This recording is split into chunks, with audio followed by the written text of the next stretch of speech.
Olá,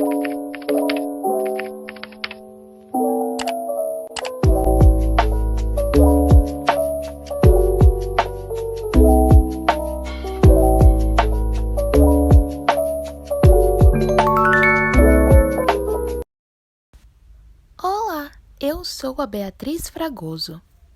Oi, eu sou o Gabriel. Eu sou a Letícia. Eu sou a Raíssa. E eu sou a Marina, da turma 330. Ei, bem-vindos ao Pod História, o podcast de história mais antenado que você vai ver. Hoje falaremos sobre o Iluminismo, um movimento extremamente importante para a história e para a formação da sociedade que conhecemos hoje. Para começar, temos que retornar ao início da história desse processo tão influente, e é isso que faremos agora. O Iluminismo surgiu no século XVII, mas se desenvolveu plenamente na França durante o século XVIII e tinha como principal objetivo defender o uso da razão em relação ao uso da fé para compreender e resolver diversos problemas da sociedade, sendo um processo extremamente importante para lidar com a desigualdade social da época. Começou com a Revolução Científica, possibilitada pelas pesquisas feitas por nomes como René Descartes e Isaac Newton, e se estendeu como movimento no século seguinte, e, por causa disso, o século XVIII ficou conhecido como Século das Luzes. Seu nome vem da palavra alemã Aufklärung, cuja tradução é iluminação, esclarecimento.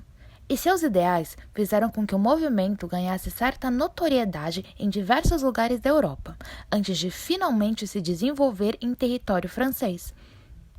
O Iluminismo era um movimento diferente dos outros, que surgiram no mesmo período, pois tinha, ao contrário de muitos outros movimentos, uma abordagem baseada sempre na razão, principalmente nas ciências, numa linha de pensamento que poderia ser utilizada por profissionais de diversas áreas, como matemáticos, físicos, filósofos, etc.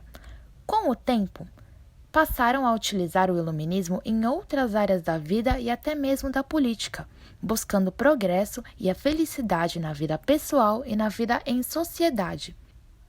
Para nós que estamos estudando história e apenas revisitando esse momento, é meio que possível notar que o iluminismo foi um movimento do povão, né?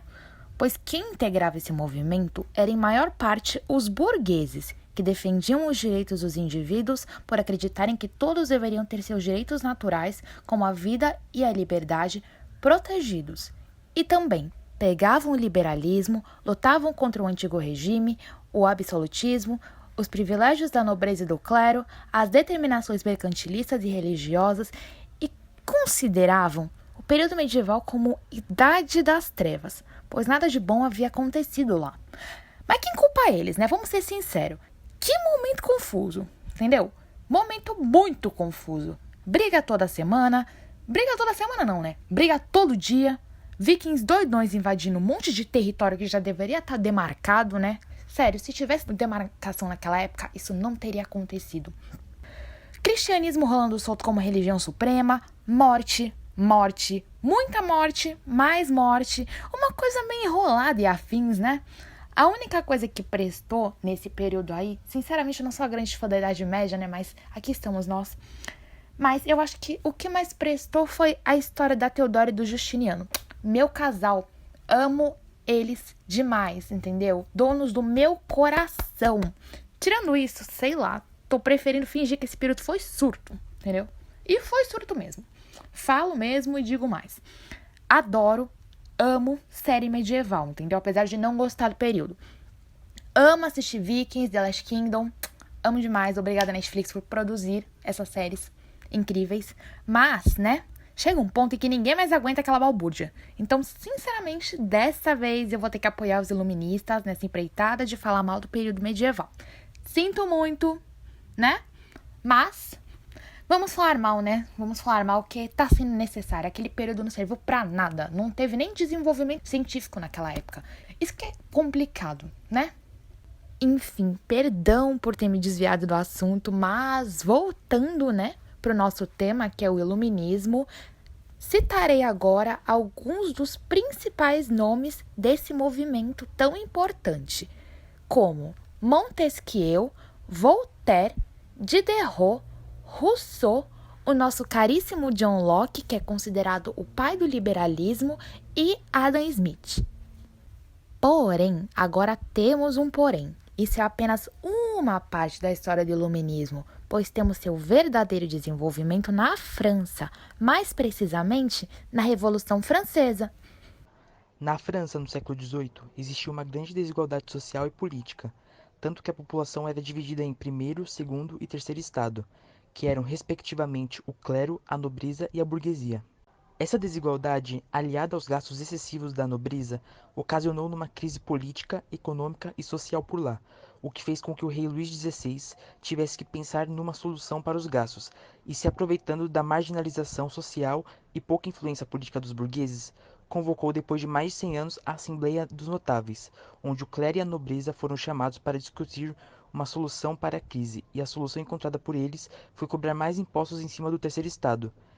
A situação estava piorando, então Luís XVI, insistindo em suas ideias, convocou a Assembleia dos Estados Gerais, em que reuniu todos os estados e também onde o terceiro estado pediu voto por cabeça, ao invés de por estado, o que não foi aceito pelo rei. O terceiro estado, que estava revoltado com tudo isso acontecendo, jurou que escreveriam e aprovariam uma constituição, sendo atrapalhados pelo rei, que fechou a sala em que se reuniam os deputados, fazendo com que tivesse que invadir a sala de jogo da Pela, para escrever, por fim, a Constituição. Com isso, temos o ponto de partida da Revolução Francesa, que se deu com a queda da Bastilha, que foi uma prisão política, símbolo do absolutismo, e continuou com a Assembleia abolindo leis e direitos feudais, limitando o poder do rei, liquidando o absolutismo francês e etc. Após isso, a sociedade francesa se dividiu entre jacobinos e girondinos, com os jacobinos defendendo o governo central e forte e direito a voto a todos, sua posição era esquerda do rei na Assembleia, e os girondinos sendo formados pela burguesia industrial e comercial, que apoiavam ideais conservadores, desejavam estancar a radicalização e consolidar as conquistas burguesas, sentavam-se à direita. Isso foi tão marcante que até hoje existem esses conceitos de direita e esquerda. Com a divisão da sociedade e as diversas lutas que foram travadas, a monarquia acabou caindo e a França se tornou uma república. Com isso, os jacobinos, após guilhotinarem muitos nobres e seus opositores, assumiram e fizeram mudanças muito importantes, como a abolição da escravidão nas colônias e a instituição de escola pública e obrigatória. Mas, com o governo jacobino executando todos que fossem contrários a ele durante o período do terror, o apoio da população acabou sendo perdido, com os girondinos se aproveitando disso e dando um golpe, retomando o poder e acabando com todas as mudanças que os jacobinos fizeram. Assim, tudo que havia sido concretizado durante a Revolução Francesa se desmanchou. Mas o que o iluminismo influenciou nessa revolução? Bom, como é possível notar, as ideias da Revolução Francesa elas inspiraram as ideias liberais do Iluminismo, movimento esse que surge na Europa no começo do século XVIII. Os ideais iluministas, principalmente os franceses, eles estavam relacionados à defesa de ideais como a liberdade. Além disso, os iluministas eles eram fortes defensores da separação entre a igreja e o Estado, opositores à monarquia absolutista e defensores do método científico.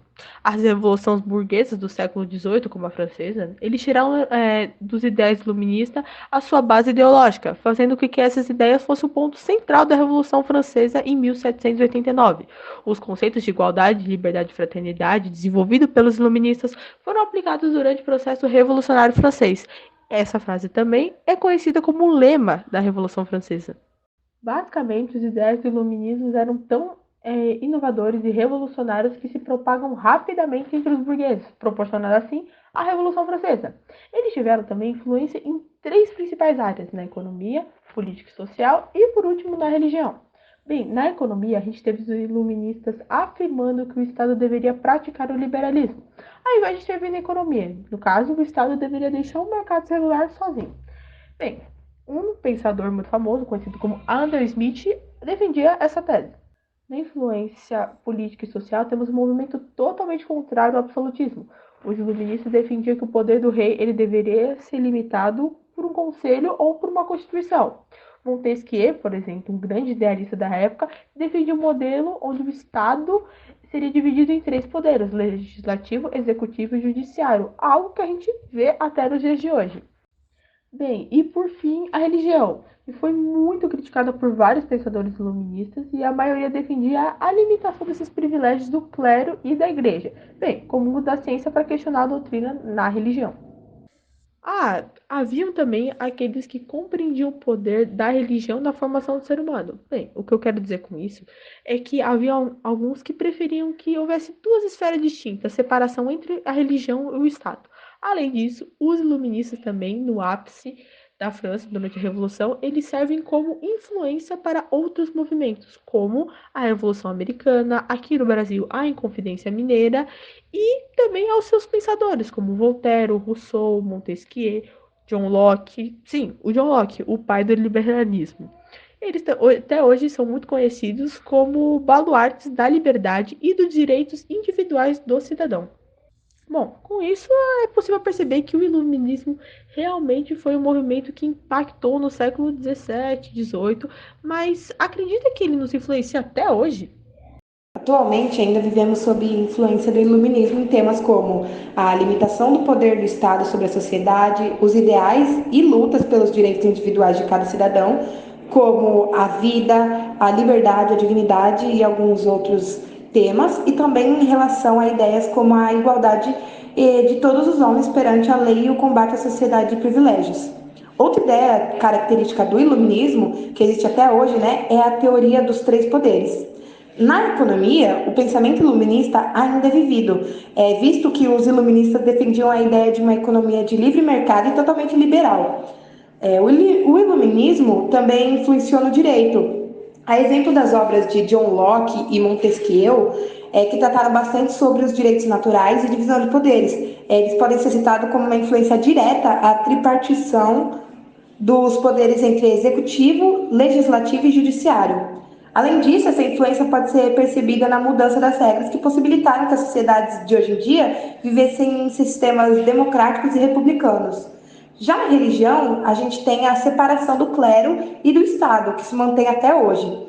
Além desses exemplos, o iluminismo também viabilizou as ferramentas para que o homem saísse da minoridade, para assim averiguar as possibilidades de progresso através de sua própria razão, sem se deixar enganar pelas crenças, tradições e opiniões alheias, que foi o que ocorreu. Hoje em dia, podemos enxergar o resultado disso em avanços na ciência, que trouxe grande parte dos conhecimentos. Bom, retomando um pouquinho para que vocês possam compreender sobre o que falamos hoje, nesse podcast nós pudemos entender um pouquinho sobre o iluminismo, seu surgimento e o principal, que era o seu impacto na Revolução Francesa, porque talvez vocês tenham percebido que a gente se aprofundou bastante nessa parte do iluminismo. A gente queria chegar nisso para que vocês pudessem entender que, apesar do iluminismo ter se desenvolvido na Europa e no resto do mundo, ele teve seu principal terreno ali na França durante a Revolução Francesa. Ele serviu de base para aquela revolução. Então, é muito importante que a gente entenda o quanto, as ideias, os ideais do iluminismo foram decisivos para essa mudança na sociedade que foi trazida pela Revolução Francesa. Além de que a gente também entendeu nesse podcast como o iluminismo afeta até hoje a nossa sociedade, e é um impacto bem positivo com o seu lema de igualdade, liberdade e fraternidade. Esperamos que tenham gostado e muito obrigada mesmo pela atenção.